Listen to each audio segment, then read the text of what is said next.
Bonjour, je suis Isabelle Sansonetti et je suis ravie de vous accueillir sur mon podcast Injonction et Bistouri. Pour cet épisode, j'ai tout de suite pensé à Martine. Parce qu'on a souvent discuté ensemble de médecine et de chirurgie esthétique, à l'époque où j'écrivais sur le sujet dans le magazine Elle. Un jour, qu'on déjeunait ensemble, elle m'a raconté ce qu'elle avait fait et je lui ai proposé d'être ma première invitée. Nous avons donc parlé lifting, douleurs post-opératoires, injection de botox et risque d'engrenage. Martine a-t-elle eu l'impression d'entrer en compétition avec ses filles quand elle s'est fait opérer ? A-t-elle eu le sentiment de céder à la pression sociale ? Avec Martine, pas de tabou. Elle a pris sa décision toute seule et ne regrette presque rien. Micro. Tu as eu recours à la chirurgie esthétique. Est-ce que tu peux me raconter ta première fois ? Ma première fois, c'était il y a au moins 25 ans, où en fait, j'ai fait des piqûres de botox sur le front. Et c'était un acte qui était facile, qui n'était pas... pour moi, ça n'est pas un acte chirurgical. Donc vraiment très simple à faire.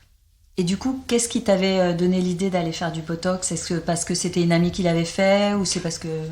Oui, c'est avec une de mes amies, on avait décidé de commencer par le botox. Mais à l'époque, j'étais encore jeune, donc la chirurgie esthétique du type les demi-liftings, etc., n'était pas appropriée. Donc j'ai commencé par le plus simple et le plus efficace. Et tu étais contente ? Très contente, puisque je n'ai jamais cessé de faire du botox depuis la première injection. Et donc une fois par an à peu près, c'est ça ? Ah non, 2 fois par an, tous les 6 mois en fait. Et à quel moment, du coup, tu as décidé de faire des choses plus radicales ?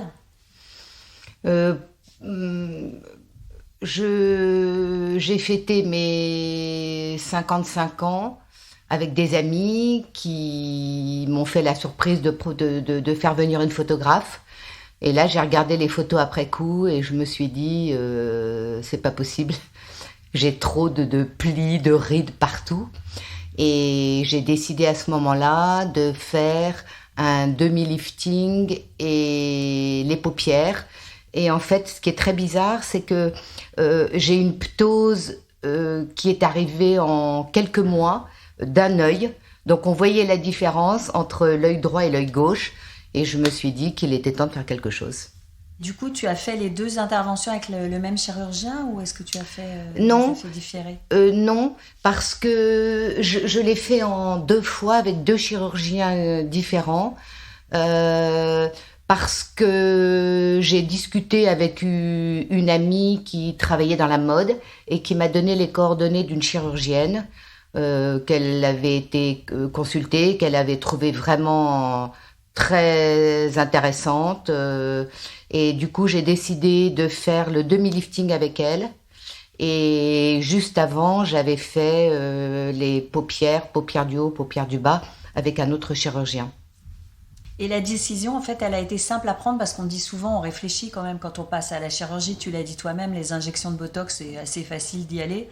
La chirurgie, c'est un peu plus impliquant. Tu as pris longtemps, parce que tu as vu tes photos, mais est-ce que entre le moment où tu t'es dit « Ah non, c'est pas possible » en regardant tes photos et le moment où tu es allé à te faire opérer, il y a eu beaucoup de temps qui s'est écoulé ? En fait, moi, je suis quelqu'un d'assez radical.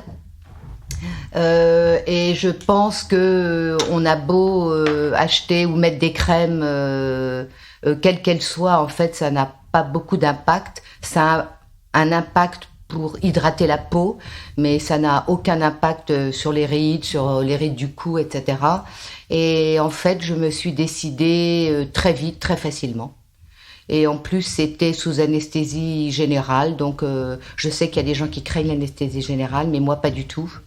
J'ai pris ma décision toute seule et quand même sur un coup de tête. Oui, j'en ai parlé aux gens et souvent les gens vous disent non, moi je ne comprends pas, je ne ferai jamais de chirurgie esthétique. Je ne sais pas si on peut dire que les gens sont choqués. Je ne sais pas si on peut aller jusque-là. Donc toi, tu as pris ta décision seule et tu ne t'es pas préoccupée en tout cas de la vie que pourraient avoir les autres sur cette intervention que tu faisais ? Ah non, pas du tout. Là, ça, non. Même si les gens vous disent oh, « mais tu es folle, comment tu oses faire ça, c'est une anesthésie générale » et imagine que l'intervention soit ratée, ce qui peut effectivement exister. toi, tu étais satisfaite de l'intervention ? Des 2 interventions, oui, ah oui, complètement. Complètement. Au bout de quelques mois. Ah oui, quand même, c'est long. Oui, c'est long. Oui, c'est très très long. Sachant qu'on dit qu'il faut au moins 1 an pour que le visage prenne sa place définitive. Non, au bout de quelques mois, non, j'étais très contente du résultat. Pour les 2 opérations, très très contente. Et moi, maintenant, je me regarde dans la glace et je suis contente de voir qu'à 64 ans, je fais plus jeune que mon âge. Les gens me le disent énormément. Et c'est moi que ça satisfait en premier. Je trouve que c'est un vrai coup de baguette magique. C'est 1, 2 heures, 3 heures d'intervention. Et quelques mois après, vous avez un autre visage, un visage rajeuni. Et l'avantage aussi de la chirurgie esthétique, c'est que vous savez que vous avez gagné de l'avance qui va perdurer. Je veux dire, dans 10 ans, j'aurai toujours X années de moins que mon âge. Une fois que vous avez fait cette opération, les gens ne voient pas qu'il y a une opération, ils ne savent pas d'où ça vient, mais ils vous disent « tu as belle mine, tu as l'air en pleine forme, tu as rajeuni », sans qu'ils comprennent le pourquoi du comment. Ça, c'est amusant. Et c'est plutôt bien. C'est très très bien. Ah oui, parce que j'ai oublié de dire aussi qu'aucune de mes... Ce que je ne voulais pas, c'était des interventions qui soient visibles et apparentes. Donc personne ne peut savoir que j'ai fait de la chirurgie esthétique. Ça, c'était très très important. Et donc, par exemple, je n'ai jamais touché à la bouche, je n'ai jamais effectué des piqûres d'acide hyaluronique. D'acide hyaluronique, exactement, pour faire du remplissage, parce que je trouve que ça se voit et ça en devient inesthétique. Mais jamais personne ne m'a dit « Tiens, tu as fait de la chirurgie esthétique ». Absolument personne. Et si on t'avait dit ça, c'était contre-productif. Ah, complètement, complètement. Mais en même temps, le post-opératoire est quand même un peu lourd. Tu as souffert beaucoup ? J'ai pas du tout pour l'opération des paupières, mais en revanche pour le demi-lifting, oui. Ce qui est très très étonnant parce que les amis qui ont pratiqué cette chirurgie-là n'ont pas eu mal du tout.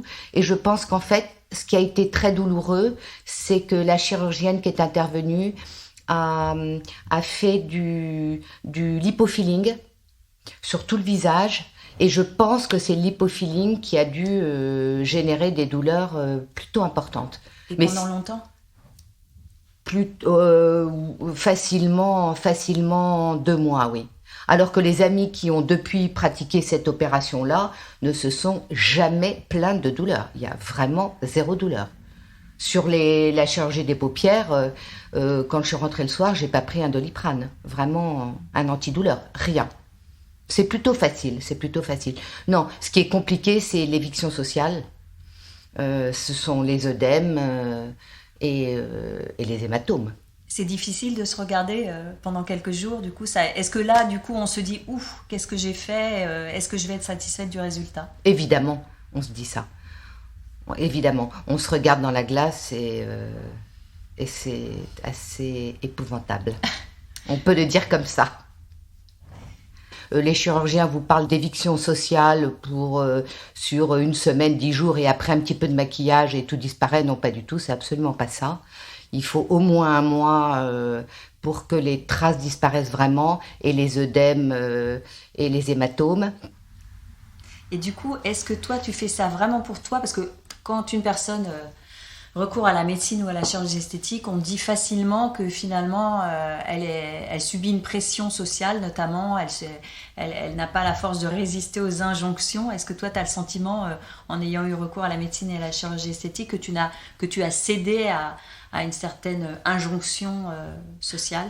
Injonction, je ne sais pas. Mais oui, c'était important pour moi. J'ai quand même commencé, j'avais une 40aine d'années. Donc pour moi, c'est un sujet depuis longtemps, depuis très longtemps, voire presque une sorte d'obsession. Parce que du coup, on sait très bien que les femmes, passées un certain âge, si elles veulent continuer à briller sur le plan professionnel ou intime, il faut qu'elles surveillent leur apparence et qu'elles contrôlent leur apparence. J'ai pas été jusque-là. Professionnellement parlant, ça n'a pas absolument eu aucun impact. Non, c'est vraiment le regard que je porte sur moi-même, qui est un regard sans concession sur moi. J'en ai parlé à mes enfants, ça les amuse de voir leur mère. Du coup, une de mes filles qui a 30 ans a déjà commencé les injections de Botox d'ailleurs. Bon, pour les enfants, en même temps, je ne sais pas si c'est une bonne chose de leur avoir parlé, parce que ça peut devenir aussi pour mes filles une sorte d'obsession. Et en même temps, je me dis que la chirurgie esthétique va évoluer dans le temps, qu'elle va être de moins en moins invasive, que les gestes seront moins des gestes chirurgicaux et plus légers. Et oui, évidemment que j'ai beaucoup réfléchi à ça, et mes filles en feront sûrement. Je vous dis, j'en ai déjà une qui a 30 ans et qui depuis 1 an, fait des injections de Botox. Mais c'est pas forcément la preuve qu'elle est, là encore, complètement mécontente de son apparence, parce qu'à 30 ans, c'est jeune quand même. Donc 30 ans, c'est jeune. Mais l'avantage de faire du Botox très jeune, c'est que les rides ne se forment pas. Est-ce que tu pourrais avoir l'impression de rentrer en compétition avec elle si tu continues à faire des choses ? Ah, pas du tout. Ah non, non, non. Je ne suis pas du tout dans ce rapport-là avec mes filles. Chacune est à sa place. Et je ne suis absolument pas en compétition avec mes filles. Absolument pas. Non, non, pas du tout. Quand on voit les améliorations liées à la chirurgie esthétique, on se dit effectivement qu'on pourrait en faire partout. Toi, tu y as pensé pour d'autres parties du corps ?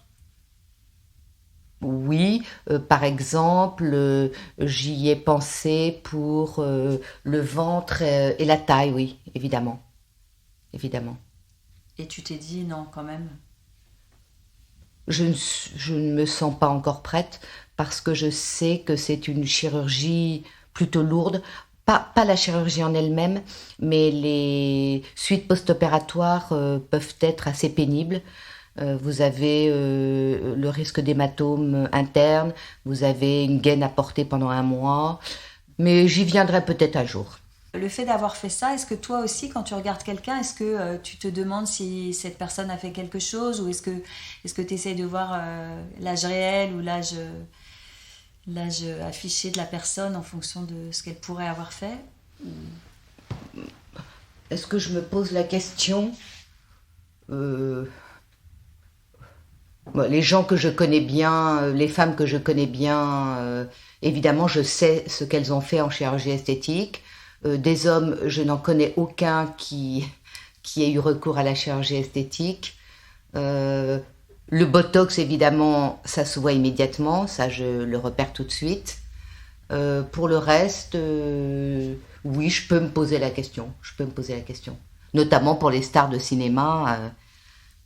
On se pose souvent la question quand on a l'impression que la personne en a fait trop.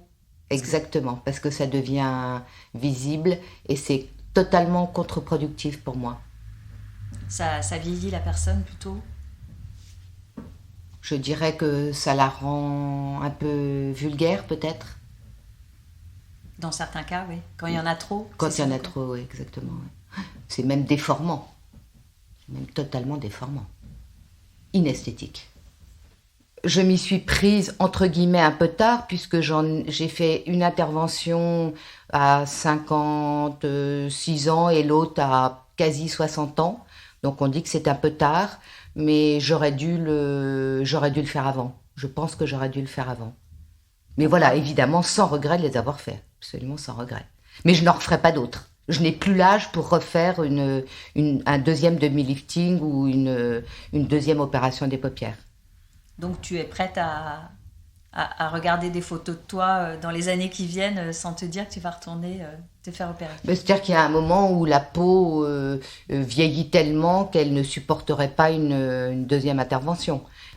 C'est vrai qu'il y a un petit regret de ma jeunesse et surtout de ne pas avoir eu conscience d'avoir été jeune aussi et d'avoir eu un visage sans rides, un visage plein, un visage épanoui. Voilà surtout quels sont mes regrets.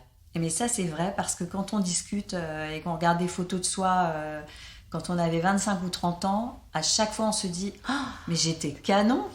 Absolument, on se dit ça. Qu'est-ce que j'étais jeune et belle et pourquoi je ne l'ai pas su à l'époque. Merci beaucoup Martine pour cette conversation sans filtre. Chères auditrices et auditeurs, j'attends évidemment vos retours. N'hésitez pas à prolonger la discussion et à laisser un commentaire sur le compte Instagram Injonction et Bistouri. Si vous avez buté sur certains mots comme acide hyaluronique, botox ou lipofilling, vous trouverez leur définition dans mon livre J'y vais pas, publié chez Jean-Claude Lattès. Et à vos écouteurs dans 2 semaines pour un nouvel épisode sans retouche.